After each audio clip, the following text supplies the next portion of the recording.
Uh,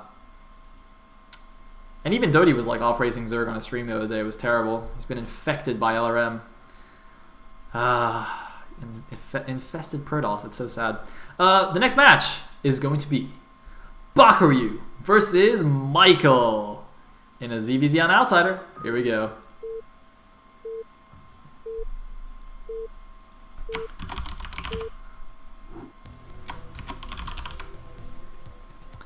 Alright, at the top right is the white Zerg. We have the Valiant Mustachio. And at the bottom right is the red Zerg. We have the TLS Season 1 runner-up, Sass Michael.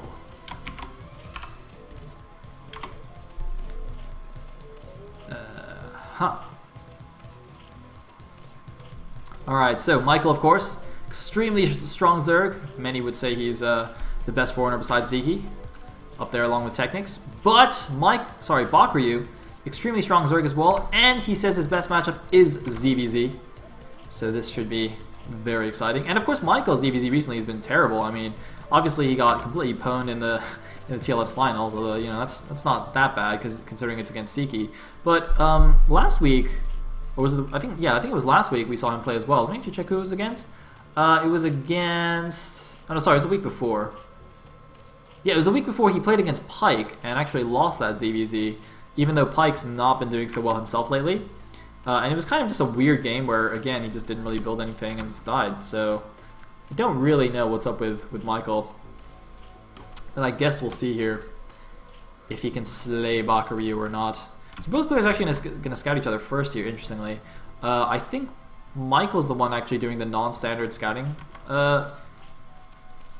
direction, which is because he's going for a 9-pull. So that's normally what you do when you're 9-pulling. But interestingly, Bakuryu going for a 9-pull and scouting towards the closer natural as well. So normally what happens is if you 9-pull, you scout towards the further away natural, so that if it's like a 4-player map, you can see, or your lings will see their first overlord if they're, if they scout you first, and if you don't, then your first overlord could see their second overlord if they're in the other position, and if you don't see an overlord from either direction, then you know they're cross position. So I think that's the principle behind that. On a 3-player map, it probably works similarly, but obviously there's one fewer spawning location, so it's a little bit easier.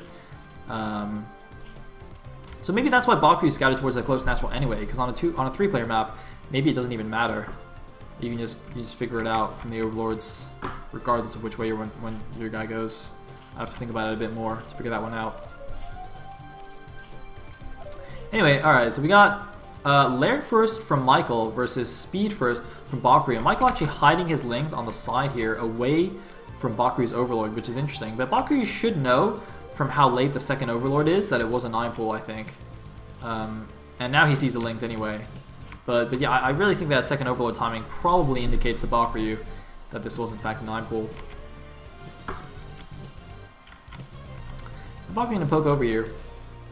But nothing too interesting gonna happen, and he's gone for his last second.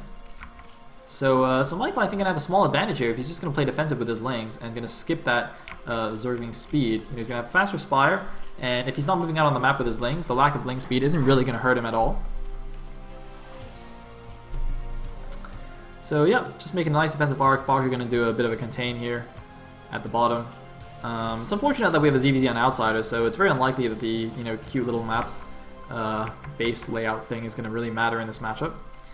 We'll see. 2 guys on gas, by the way, is completely intentional when you're 9-pulling. You can see both players doing it. Oh, it looks like some action going on here. I think it was just a 1-for-1 trade there. Both players somebody tried to be cute and snipe a ling, but wasn't able to do it. Meanwhile, there's a Spire. Notice that he's built it in the mineral line in like a sunken positioning almost. That is actually really really interesting. Basically, that's going to allow him to really easily to defend this in case there is some kind of ling bust. And there's a bunch of lings run into his main. He can actually surround it with the drones and stack, side to side. Basically, he can like stack the drones this way to this mineral and then stack them back this way and just keep stacking along the top of that Spire to help protect it against Zerglings. So that's going to be pretty cool. Whereas Bakuryu, as you can see, he can stack along the inside, but Zerglings can easily go along the other side and kill it. And it's not so easy to do that for Michael's Spire. So Michael's Spire is slightly better protected, although I'm not sure if that's really going to play a huge role in this game. And of course, the slight mannering of the minerals isn't really important. Now you can see he's not even mining from this patch anyway. And even if he did, I think the drone would just go down here and stop and just mine diagonally. Meanwhile, we do have a drone here for Bakuryu. He's going to expand here, take advantage of the fact that he does have his opponent contained. Let me take a quick look at the drone count. 1, 2, 3. Oh, hold on. Oh, Michael tried to be cute. 1, 2, 3, 4, 5, 6, 7 on minerals. Oh, hold on. We have an attack. Michael's trying to break down the ramp here. He's trying to break down the ramp. Even though Bakuyu had the arc, Michael has superior Zergling numbers. And oh my god, Michael is moving out here. This hatchery is completely vulnerable. I don't know how Bakuyu can actually hold it anymore. Because it's not finished, so he can't even build an emergency sunken. He's just going to build emergency Zerglings right now. Even though his Spire's almost finished, he cannot afford to save the larva because he has to make Zerglings. But look at this, Michael! Michael's made 3 mutas. Michael with a great move here, forcing Bakuryu to use his larva to make Zerglings to defend the hatchery, and has gone for 3 mutas and has saved his own larva. So he's going to have 3 mutas, and Bakuryu's going to have no anti-air. He doesn't even have larva to spend on anything. Oh my god, Bakuryu's going to go down here, I think. Bakuryu might even just lose to the Zerglings. Even if he doesn't lose to the Zerglings, he has nothing to stop the incoming 3 mutas. As long as Michael doesn't just lose them in a silly fashion to Scourge, he will be absolutely fine. Here come the 3 mutas. Bakuryu is trying to make mutas of his own. He's got 2 mutas on the way, but they are going to be so late. And here we go. The mutas coming in. Oh god, Bakuryu is just going to lose his drones. And he 9-pulled, so he's got not many drones already. He's going to try and just pull the drones away, but 3 drones are dead. 4 drones, 5 drones, all the drones. Oh god, Baku is so dead. And there Baku's 2 mutas come out, but Michael already has 4.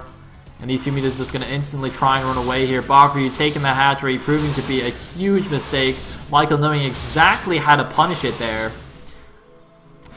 And, oh, looks like Baku going to regroup with a Scourge, going to try and make something happen. No chance.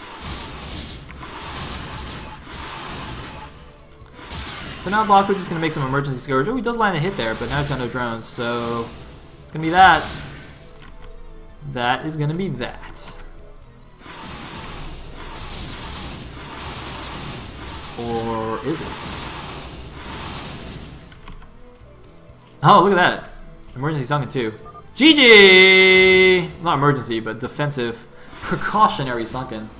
So Michael makes it 3-1 in favor of SAS.